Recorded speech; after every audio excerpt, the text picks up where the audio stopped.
"Dad, what are you doing here?" I just couldn't help but shout, because there he was, Dad, lying in the scorching sun in the backyard, inside a broken old tent like the ones I remember from my childhood. Don't worry about it, it's the usual thing." Dad's weak response left me speechless.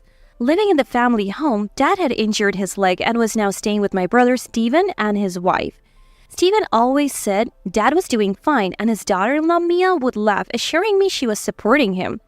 I was told Dad was too busy making new friends at the hospital and enjoying life to stay in touch, especially with his struggles with technology. But seeing Dad so weak and exhausted in front of me, I realized Steven's words were a lie. Dad slowly raised his hand, pointing towards something. There was, "I'm a single office worker living in the city but dreaming of working in a resort hotel. I moved away from my parents' urban home to live alone in the countryside. My parents, Tanner and Rose, were in a car accident 2 years ago. Only Mom passed away. Dad injured his leg in that accident and was deeply depressed from losing Mom. Dad and Mom, always together, were known as lovebirds in the neighborhood. Dad, an indoor person, would travel regularly with Mom, who loved trips. They had the accident on the way back from a trip and Dad survived alone, constantly lamenting, "Why did I survive and not Rose?" His leg injury and the loss made him retreat further indoors. With my job, I could only do so much in terms of home care. I felt guilty seeing Dad so down, but thankfully, I had my younger brother Steven. Living near our parents' home, Steven and his family occasionally checked in on Dad. Steven and his family lived near our parents' home, so they checked in on Dad from time to time. Dad's gotten quite weak. I said, "Well, they were lovebirds. It's understandable. We live nearby, so Eleanor, don't worry and focus on your work." Steven responded. When I thanked him, Steven said, "Recently, the recession has really hit our income. We need to start saving. How about you, Eleanor?" He said with a laugh. "That's tough. Thankfully, the hotel is doing well with the return of international tourists. I have been extremely busy lately with lots of overtime. I had a lot of overtime, but that also meant extra pay, so I wasn't struggling financially. In fact, I have received a raise and believe I'm earning more than most of my peers. The challenging part, however, is the lack of personal time." Steven had never spoken about financial troubles like this before. He mentioned they have been cutting back on food expenses, nearly reaching their limit every day.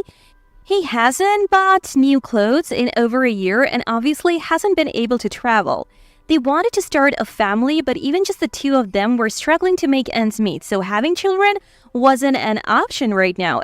As I worried about how desperate their situation might be, Steven said something while we were at his house. "Dad's leg has gotten much worse and he needs some help. We're thinking of living together to take care of him." Mia, sitting next to Steven, chimed in. "We figured it's a good way to save money and look after Tanner too. It's like killing two birds with one stone." I replied, "That's really helpful. Please let me know if there's anything I can do to assist." I expressed my thanks then and there. "Thanks. Keep up the good work, Eleanor," Mia said happily. So Steven's family decided to move in with Dad for caregiving and to save money.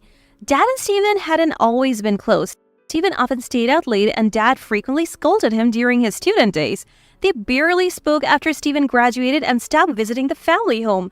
I rarely saw Dad and Steven talk as adults, so Steven's willingness to live with Dad surprised me. It was easy to guess they were struggling financially. I know how significant saving on rent and living expenses can be, living alone as I do, but I honestly felt anxious about whether they would provide proper care. Since I couldn't visit often due to work, I regularly called Steven. "How's Dad doing, Steven?" "He's starting to smile a bit more these days." "Is caregiving enough? Sorry to leave it all to you." "It's been 3 months since we started living together. We're getting used to it." Initially worried, I felt relieved that Steven's family seemed dedicated to supporting Dad, allowing me to focus on my work. Years passed, and after summer ended, I decided to visit my parents' home for the first time in years. To avoid surprising them, I called Steven. "Hey, Steven, it's been a while." "Oh, long time no see. How are you? Think you can make it home this year?" Steven's cheerful voice reassured me. "Yeah, work's finally settled down. Thinking of visiting for a couple of days." "That's right. Drive safely coming back." "Thanks. Let Dad and Mia know too." I couldn't reach Dad on the phone, so I told Steven and then returned to our parents' room for the first time in years. This was the longest I had ever been away from the family home. Since Mom passed, I worried about Dad and tried to visit as much as I could. But knowing Steven's family was living with him and being really busy with work, I hadn't visited in years. The family home in the city felt even hotter than where I lived. Thinking about the continuing heat wave, I finally arrived sweating profusely. Then I saw a broken tent in the front yard that I didn't recognize. Was this tent always here? Curious, I approached the tent, but sensing someone inside, I rushed into the house. I'm back. Eleanor, welcome back. You look so pale. What happened? Mia, surprised, noticed my ashen face. I think someone is in the tent. I hastily reported to Mia, who had greeted me. Then Mia responded with something unexpected. Oh, it's Tanner. Mia answered calmly. What? Dad in a tent on such a hot day? I hurried to check inside the tent. There, Dad was lying down as if he had collapsed. Mia, I'm calling an ambulance. Dad's completely out of it. As I said this, no need for an ambulance. Mia shouted louder than usual, insisting not to call one. It's Tanner's wish to live in the garden. He's fine. Mia said something that didn't make sense. Dad wilted on a hot day, wanted to live in the garden? Would Dad, always an endowed person, say something like that? I don't remember him ever taking us camping or to the beach even when Mom was healthy. He always said the coolest place in summer was indoors and the warmest spot in winter was in front of the heater. There is no way Dad would want to spend time outside on such a hot day. I felt something was terribly wrong. I rushed to the tent where Dad was and spoke to him. Dad, what happened? Are you okay? Oh, Eleanor, it's nothing. Just the usual. I'm fine. Dad spoke weakly. Do you live out here every day? Why didn't you go inside? I asked Dad, and he slowly pointed to a specific place in the house. It was Dad's room. Actually, since I started living with Steven's family, they have forced me to live in the closet. Dad revealed he had been made to live in the closet. In the closet? I thought they were taking care of you devotedly. They never took care of me devotedly. It was just cohabitation. For their savings. I kept saying no to the closet because my leg hurts. Then they said, if you're going to be selfish, live outside. And they threw me out in the yard with this broken tent, even though it's still hot. Dad continued with stories I wished I could shut my ears to. Steven and Dad were never going to get along well. I blamed myself for trusting Steven. Mia wasn't the type to provide devoted support either. I remembered Steven complaining about her drinking and coming home drunk in the morning after they got married. They don't cook and eat out every day. Taking care of Dad was obviously too much for them, and yet I was foolish to have hoped. This is too much. Don't worry, I'm here now. I was shocked to learn how horribly Dad had been treated by Steven's family. The phone calls made it sound like they were caring for him devotedly, but they actually forced him to live in a closet and then threw him outside? Unforgivable. A fierce anger welled up inside me. Ignoring Mia's words, I called an ambulance. I said there's no need for an ambulance. Don't make a big deal out of it. Mia desperately tried to stop me, but I ignored her words. The ambulance arrived and Dad was taken abroad. I joined him. Dad was close to having heat stroke, but thankfully, his life wasn't in danger. However, due to lack of proper nutrition and being left in unhygienic conditions, he had to be hospitalized. Dad, rest easy and get some rest, I said to him.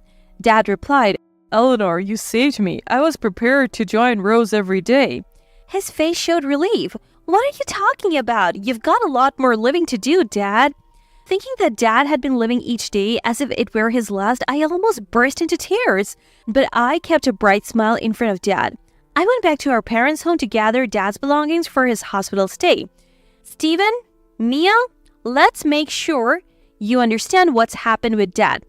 I confronted them about their treatment of Dad. We just acted badly because we hoped Tanner would leave. Mia confessed casually. Yeah, surprisingly stubborn. Didn't want to leave at all. Steven said nonchalantly. They both seemed aware they were treating Dad terribly. They laughed mockingly as they talked about their harsh treatment intended to drive him out. Do you realize what you're saying? It's good he's still alive, but if something had happened, you would be criminals. That's an exaggeration. We fed him and checked on him once a day. Stephen said, treating his father like an animal. He's being hospitalized because he wasn't given proper food. What do you think of Dad? It's his house and you're trying to kick him out?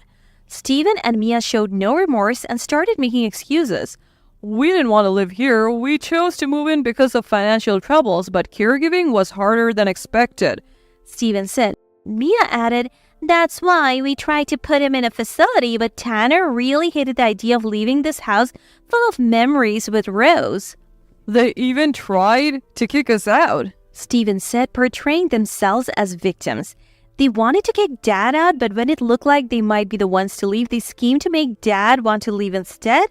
Living rent-free is a big deal for poor people like us. We couldn't let ourselves be kicked out, Stephen said.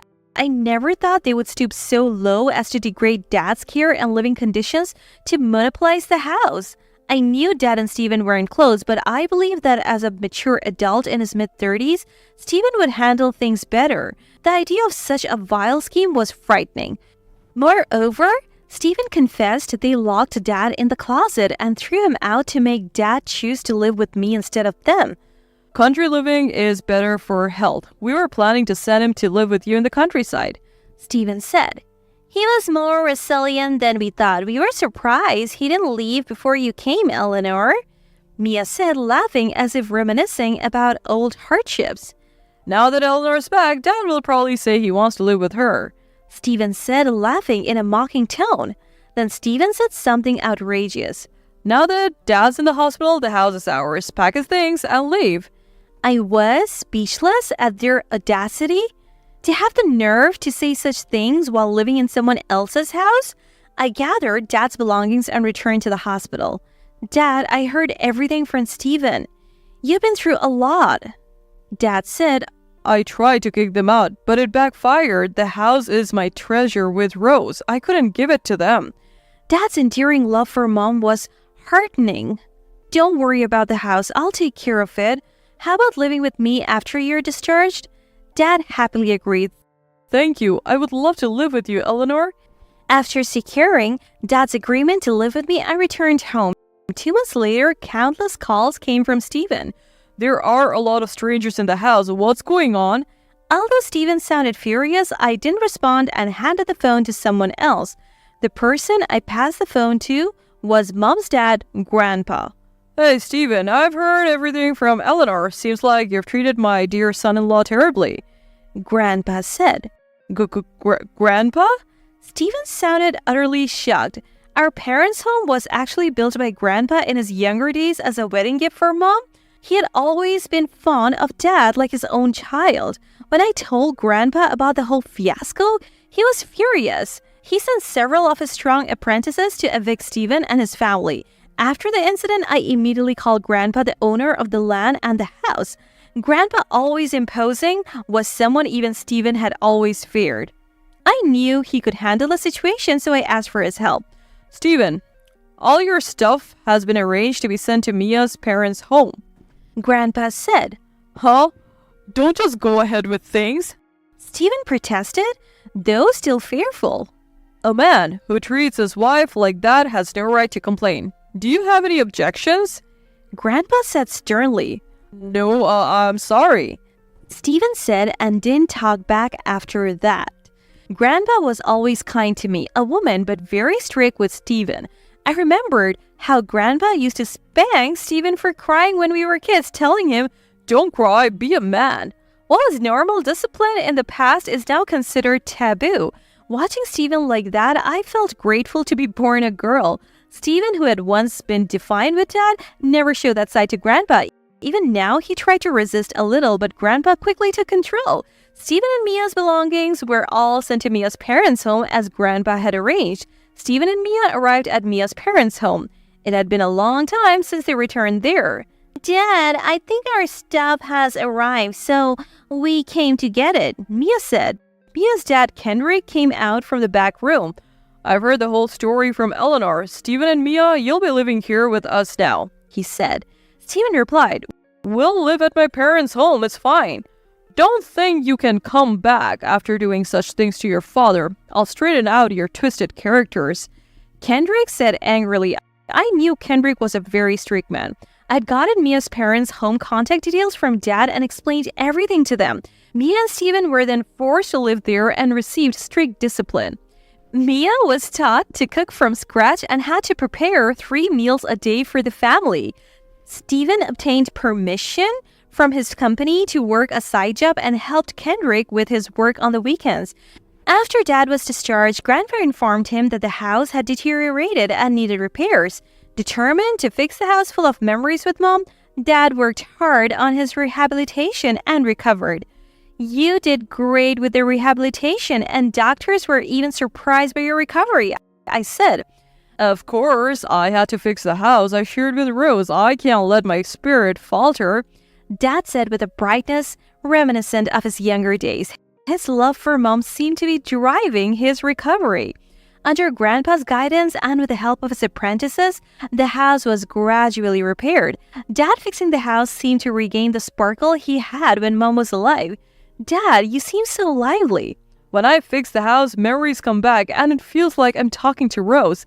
I used to think she was far away, but maybe she's been protecting me all along.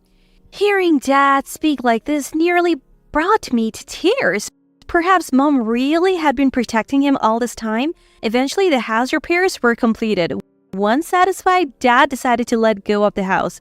Dad, are you sure about this? Yes, I feel like Rose is saying it's okay to let go now. I want someone to live in this beautiful house we fixed up. He spoke calmly. I think Mom would be happy about that. Thanks to Dad's and Grandpa's efforts, a buyer was quickly found. With the sale proceeds, Dad and Grandpa decided to move into retirement homes. I started visiting more often. Dad, how are you? I'm having a great time every day. Made lots of friends. Thanks to you, Eleanor. He smiled happily. Dad seemed to be enjoying his days with the other residents. I began cherishing time spent with my dear Dad more, living each day peacefully. As for Steven and Mia, we are getting used to Dad's discipline and it's comfortable in its own way, Mia said. Yeah, it's not always strict and the house is big and great, Steven added, seemingly content. Being free from caregiving is actually a blessing, Mia said happily. We're living a good life, despite low income. Thanks to that, Steven acknowledged. Steven and Mia, accustomed to living at Mia's parents' home, were happy to be relieved of caregiving duties and showed no signs of remorse. Enraged by their lack of repentance, Kendrick eventually kicked them out. You show no sign of reflection. It's time for you to leave, he said quietly but angrily. Wait, Dad. Pack your things and leave right now. Kendrick dismissed their excuses and expelled them. Having relied on their comfortable life at the parents' home, they had saved nothing, spending all their money each month. Suddenly homeless and at a loss, they set up a worn-out tent in a park to live in until they could afford a place. It's cold. It's all Steven's fault for his low income that we have to live like this. Mia blamed Steven. The tent is from my parents' home, but I bought a new sleeping bag, so stop complaining. Besides, I'm working 7 days a week with no days off. Steven retorted irritably. All the money he had earned from his side job was already spent. How about we contact Eleanor and ask to live with her in the countryside? Mia suggested nonchalantly. Let's give her a call.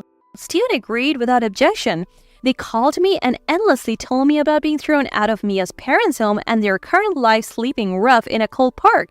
Steven, who had once ridiculed my rural lifestyle, was now begging to live with me. Unable to bring myself to help someone who had treated Dad so horribly, I of course refused. To avoid further nuisance, I blocked all their future contacts. I could only hope that they would learn that what you do to others often comes back to you.